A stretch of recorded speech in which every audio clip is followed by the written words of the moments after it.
In the northern Rockies, winter never cared about your reputation. It didn't matter how long your family had lived in the valley, how many cabins you had built, or how strong your hands were. Winter only tested one thing: whether your shelter could hold heat when the temperature dropped far below zero. Early frontier winters killed people quietly, not with storms or avalanches, but with cold that crept in through floors, corners, and chimneys. Men didn't freeze all at once. They froze a little every night. Fingers numb at first, then feet, then sleep interrupted every 2 hours to feed a fire that never seemed to be enough. Most cabins were built the same way: square log walls, raised wooden floors, a steep roof, a big stone fireplace at one end. It looked solid, it felt traditional, and it burned wood at a terrifying rate. 8 cords in a hard winter was common. Some families burned more. Nobody questioned it. That was just how winter was. But winter isn't random, it follows rules. Heat rises, cold sinks, air moves through gaps faster than people expect. And every corner in a structure becomes a weak point where warmth bleeds out into the dark. Most frontier builders never measured this. They judged by feel. Warm near the fire, cold near the walls, frozen near the floor. They accepted that uneven heat was normal. It wasn't comfortable, but it was survivable if you worked hard enough. The man at the center of this story had seen winter behave differently. He had watched structures fail, not because they were weak, but because they were badly designed for heat. He had learned that cold doesn't attack head-on. It looks for exits, corners, seams, chimneys, floors. So when he chose to build for himself, he didn't ask, "What does a cabin usually look like?" He asked a more dangerous question: "Where does the heat actually go?" That question would get him laughed at, and it would keep him warmer than everyone else when winter finally showed its teeth. Frontier cabins were built with strength in mind, not efficiency. Logs were thick, roofs were heavy, fireplaces were massive. Everything about them said solid, and for a long time, that was enough. But winter doesn't care how solid something looks. It cares how heat moves. Square cabins created problems people had learned to live with. Corners trapped cold air. Raised floors pulled freezing wind underneath. Tall roofs collected warm air near the peak far above, where people actually lived. Most of the heat never reached the floor where feet rested or beds sat. The biggest problem sat right in the middle of the room: the fireplace. Open fireplaces looked powerful, but they worked against the cabin. They pulled warm air up the chimney and replaced it with cold air sucked in through cracks and gaps. The harder the fire burned, the more cold it dragged inside. Men believed bigger fires meant more warmth. In reality, they were feeding a heat vacuum. Builders saw the results every winter. Near the fire, it could feel almost comfortable. Step a few feet away, and the temperature dropped fast. At floor level, water froze overnight. Corners stayed damp and icy. Families slept fully dressed. Children were taught early to keep boots close to the bed. Wood piles vanished at alarming speed. 8 cords was normal, 10 wasn't rare. Cutting, hauling, splitting, stacking, most of a man's winter labor went into feeding a system that leaked heat constantly. Nobody liked it, but nobody challenged it either. Because these cabins weren't just shelters, they were symbols. A log cabin meant independence. It meant you knew how to survive. It meant you respected the old ways. Questioning the design felt like questioning the people who built them. Fathers, grandfathers, neighbors who had survived worse winters with the same methods. But the man in this story wasn't interested in symbols. He was interested in results. He had watched good men work themselves to exhaustion just to keep cabins barely livable. He had seen that the problem wasn't effort, It was design. And once he saw it clearly, he couldn't unsee it. So he stopped thinking like a cabin builder and started thinking like heat itself. The man who built that strange shelter didn't grow up planning to challenge anyone. He wasn't trying to prove a point. He simply had a background that made him notice things other men ignored. He had spent years watching structures fail in extreme conditions, not slowly and not politely. When a design was wrong, the cold exposed it fast. Wind found weak spots. Moisture turned into ice. Heat vanished through places nobody thought to check. In those environments, tradition didn't carry much weight. Results did. When he returned to the mountains, everything looked familiar on the surface. Same valleys, same cabins, same winter routines. But once you've seen how heat behaves under pressure, you start noticing patterns. He noticed how smoke poured out of chimneys, carrying warmth with it. He noticed how snow melted unevenly on roofs, revealing where heat escaped fastest. He noticed how frost formed first in corners and along floors. These weren't mysteries, they were clues. Most builders copied what they had been taught. That worked well enough to survive, so no one asked whether it could work better. This man did. He started with a simple idea. Winter doesn't fight walls. It fights geometry. Corners slow air but trap cold. Flat walls give wind something to push against. Roof peaks become escape routes for heat. Chimneys turn a warm room into a pump that pulls warmth outside. So instead of building stronger walls, he asked how to remove the weaknesses altogether. That decision immediately put him at odds with everyone around him. Frontier communities valued continuity. A man who built differently looked reckless, even arrogant, especially if he wasn't using logs. But he wasn't rejecting the past. He was paying attention to it. He knew why log cabins worked as well as they did. He also knew where they failed. And he understood something most people didn't like to hear. Surviving winter didn't require suffering. It required understanding. So he stopped copying cabins and began designing a shelter that treated heat like something valuable, something to be kept, not constantly replaced. That choice would soon turn him into the most talked about man in the valley. When the materials arrived, people stopped and stared. Not because they were rare, but because they were wrong. There were no logs, no squared timbers, no familiar shapes. What took form on the clearing looked more like half a barrel laid on its side than anything meant to survive a mountain winter. Word spread fast. By the time framing began, opinions had already formed. They said it had no real walls. They said metal and winter don't mix. They said he was building a coffin, not a cabin. Frontier builders trusted straight lines. Straight walls were easier to cut, easier to stack, easier to explain. Corners made sense. They gave rooms definition. They gave roofs support. That's how cabins had always been built. This shelter had none of that. Its walls curved upward without interruption. No corners, no ridge beam, no peak where heat could gather and disappear. From the inside, the space felt different.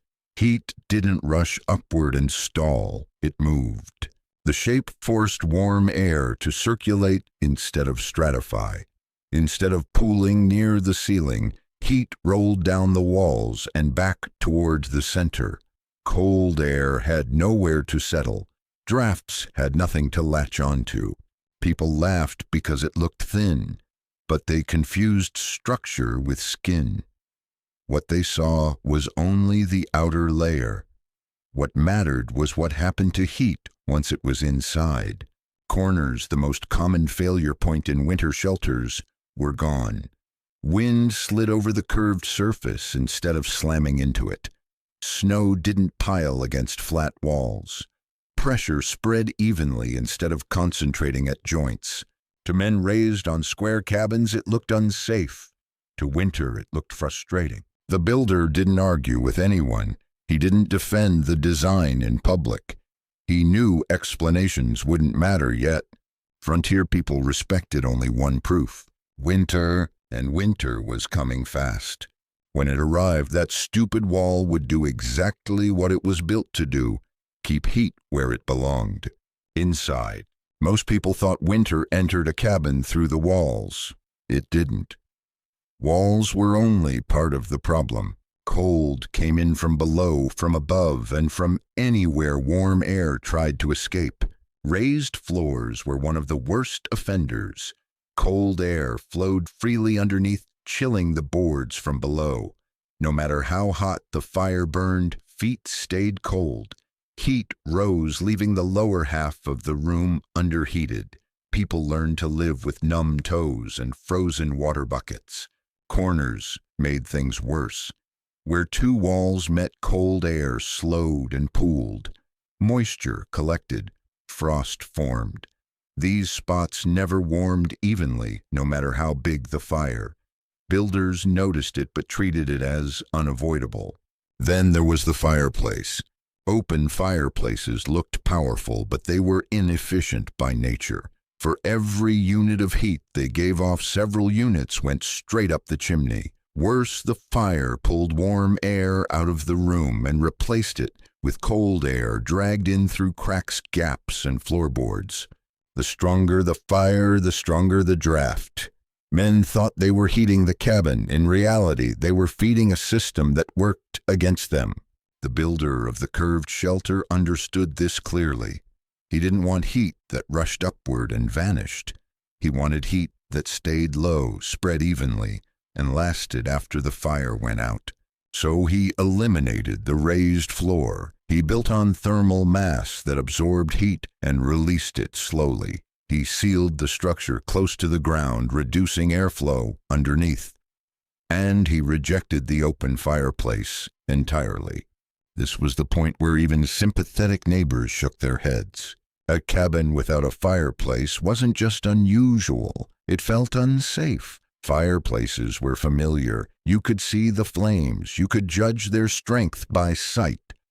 A smaller enclosed fire felt risky to people used to brute force. But brute force had always cost them sleepwood and energy. This new design wasn't about burning more. It was about losing less. And that difference would soon separate comfort from constant struggle when the temperature dropped hard and fast. The moment people saw the stove, the criticism changed tone. This wasn't just a different cabin shape anymore. This was an outright rejection of what everyone trusted to keep them alive.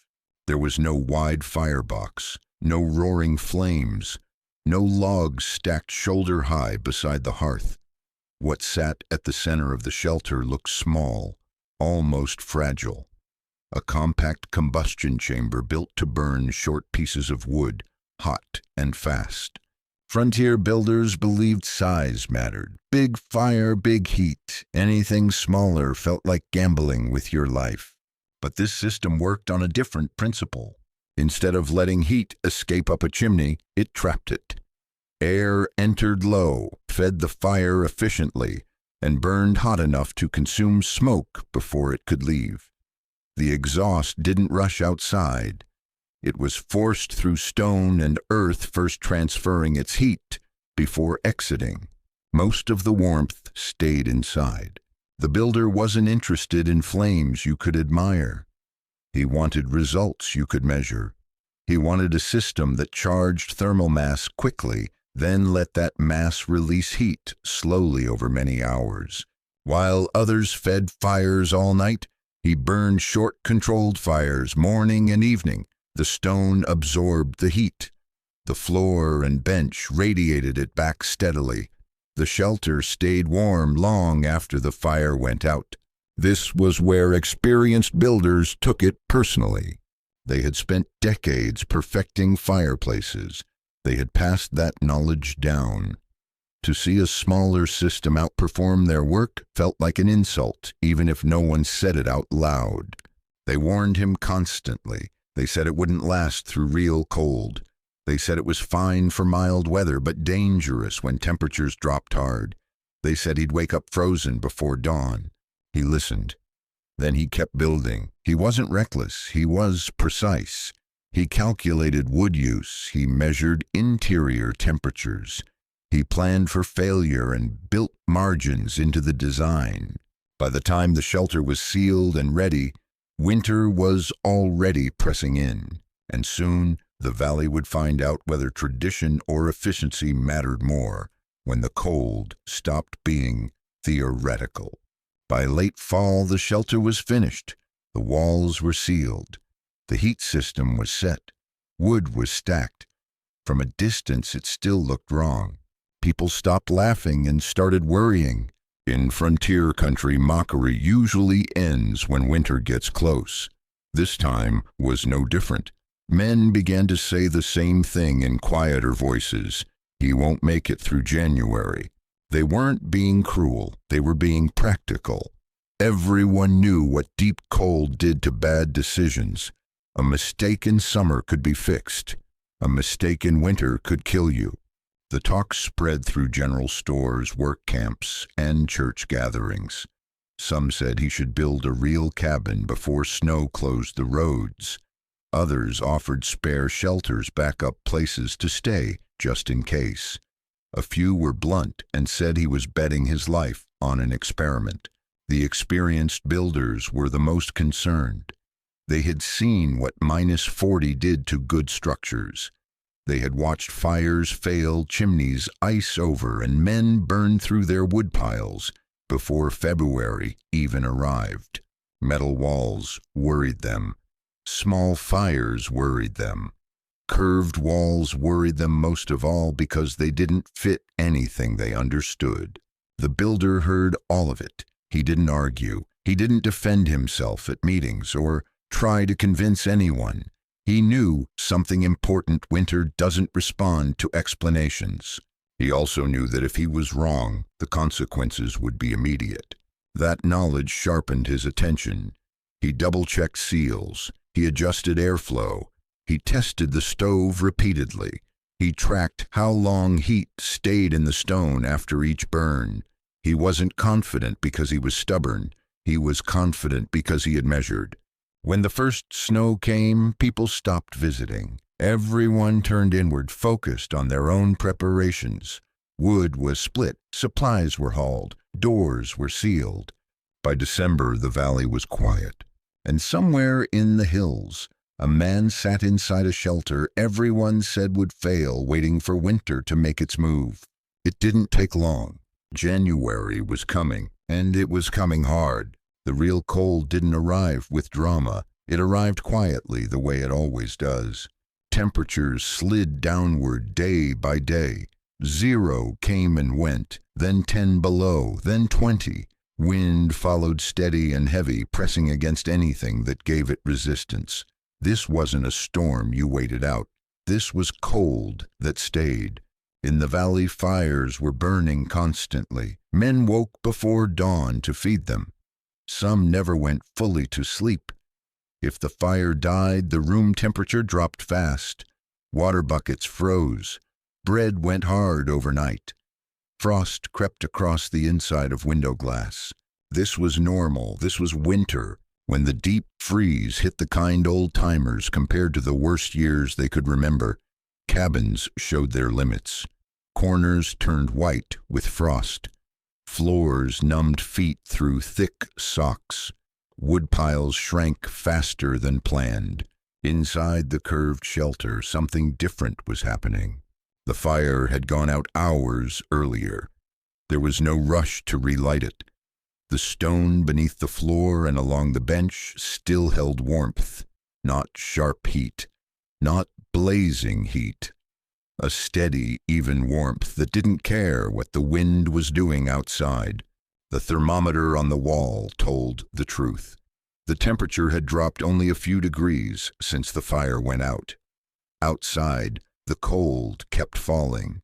Wind slid over the curved walls instead of slamming into them. There were no corners for it to grab, no seams screaming under pressure. Inside, air moved gently, circulating instead of separating into hot and cold layers. When the builder woke in the early morning, he didn't rush to the stove. He checked the numbers first. The shelter was still warm enough to move comfortably. No frozen breath, no stiff hands, no panic.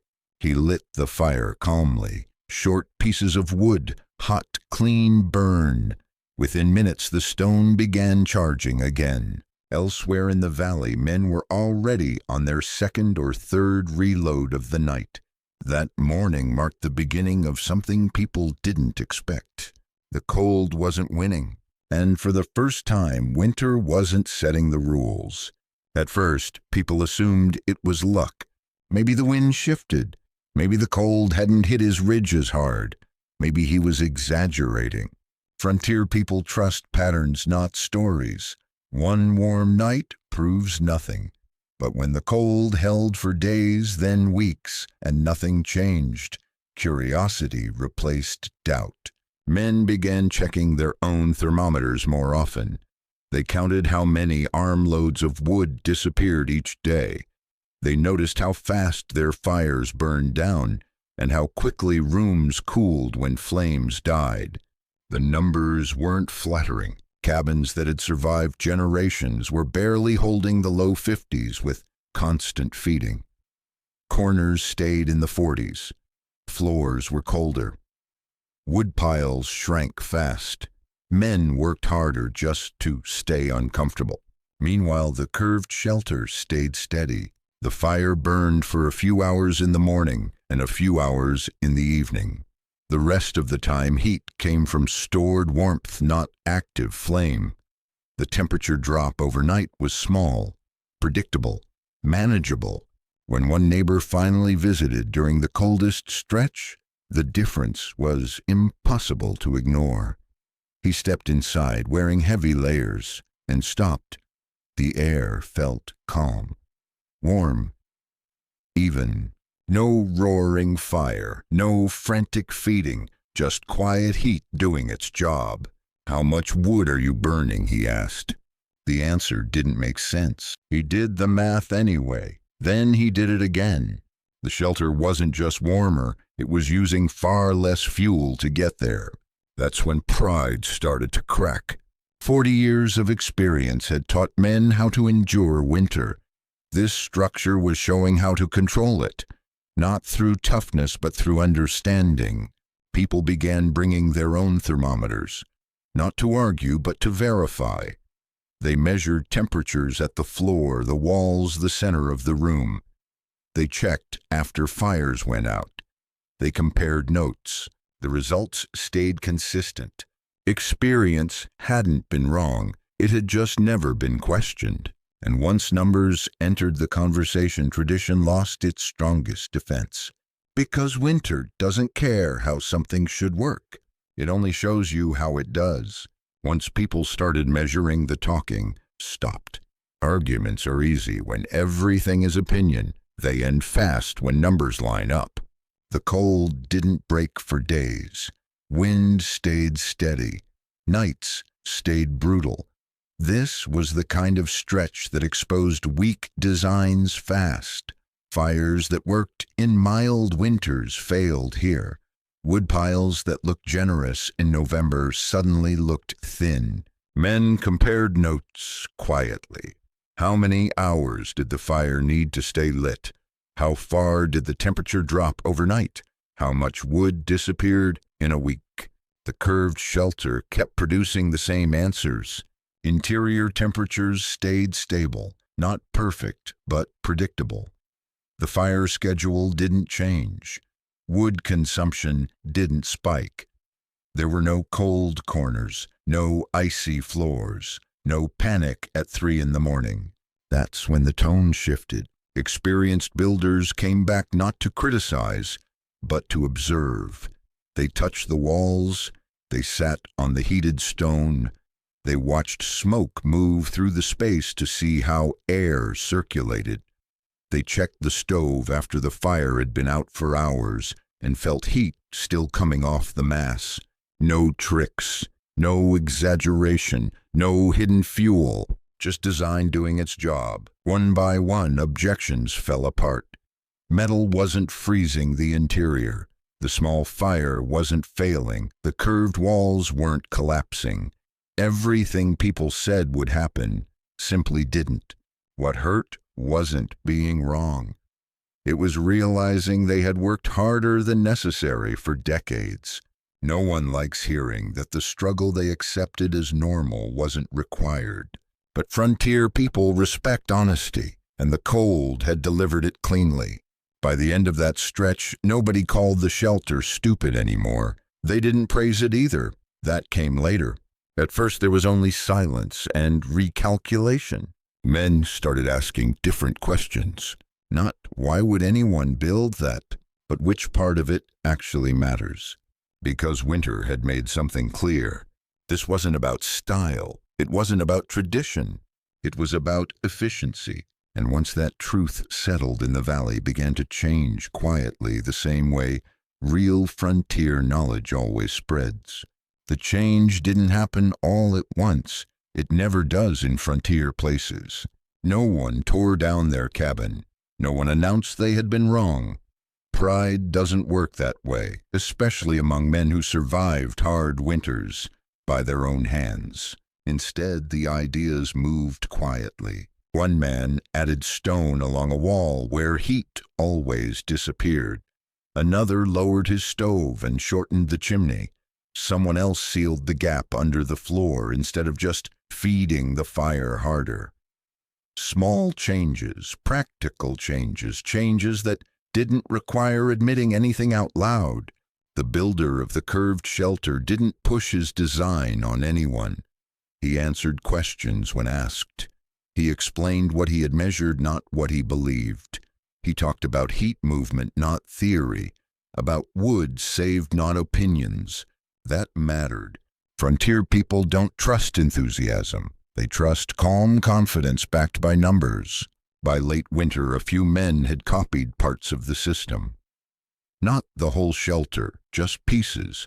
A tighter entryway to stop cold air rushing in. More thermal mass near the stove. Shorter, hotter burns instead of all-night fires that wasted fuel. The results were immediate. Wood piles lasted longer. Nights got quieter. Men slept more. Fires became something you managed instead of something you fought. That's when people started paying real attention. The original shelter was still the extreme example, the clearest proof. But it wasn't the only place winter was losing ground anymore. The idea had broken free from the structure that started it. Efficiency didn't replace tradition. It slipped inside it. Some builders began offering improvements without changing the look of a cabin. Same logs, same shape, different thinking underneath. They didn't advertise it as innovation. They called it common sense, which is how all good frontier knowledge survives. By the time spring came, no one was arguing about whether the design worked. That question was settled. The only thing left to decide was this: how much suffering had people accepted simply because no one had shown them a better way? By the time the cold finally eased, the lesson was clear to anyone willing to see it. Winter hadn't been defeated by strength. It hadn't been beaten by tradition. It had been managed by understanding. The shelter worked not because it was new, but because it followed basic rules that had always existed. Heat wants to escape. Cold looks for gaps. Fire should be controlled, not indulged. Mass stores warmth better than air. Shape matters more than appearance. None of that was modern thinking. It was old knowledge that had been scattered, forgotten, or ignored because people stopped questioning what they inherited. Frontier history is full of examples like this. Tools that were mocked until they worked. Methods that looked strange until they saved time, labor, or lives. Progress in the wilderness never comes from comfort. It comes from pressure. This wasn't a story about one clever man proving everyone else wrong. It was about how quickly the way it's always been done can turn into a blind spot. The log cabin wasn't a failure. It kept people alive.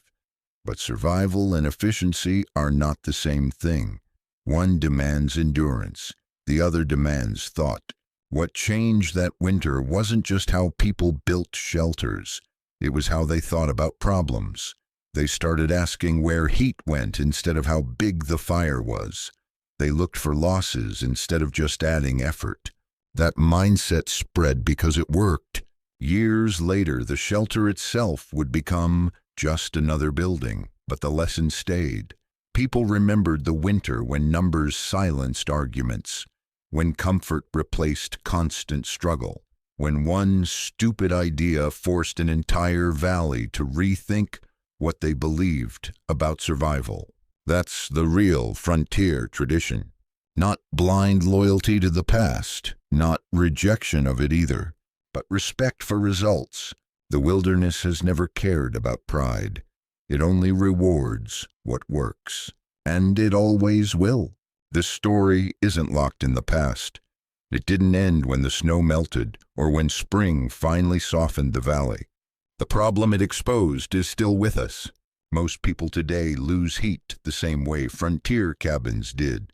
Through corners, through floors, through systems that look powerful but waste energy, bigger heaters, bigger fires, higher bills. Same mistake, different century. The mountain man in this story didn't invent anything magical. He didn't discover a secret unknown to history. He simply respected how heat behaves and refused to fight winter with brute force alone. That's the part worth remembering. Comfort doesn't come from working harder. It comes from leaking less. You see it in homes that stay warm without blasting heat all night, in workshops that hold temperature long after the stove goes cold, in cabins where the floor doesn't freeze your feet and the air feels calm instead of turbulent. Those results don't come from tradition or trend. They come from understanding loss. Where does warmth escape? Where does cold enter? What shape helps or hurts? What mass stores energy instead of letting it vanish? Frontier people learned these lessons the hard way. Modern people often ignore them because energy feels cheap and problems feel distant.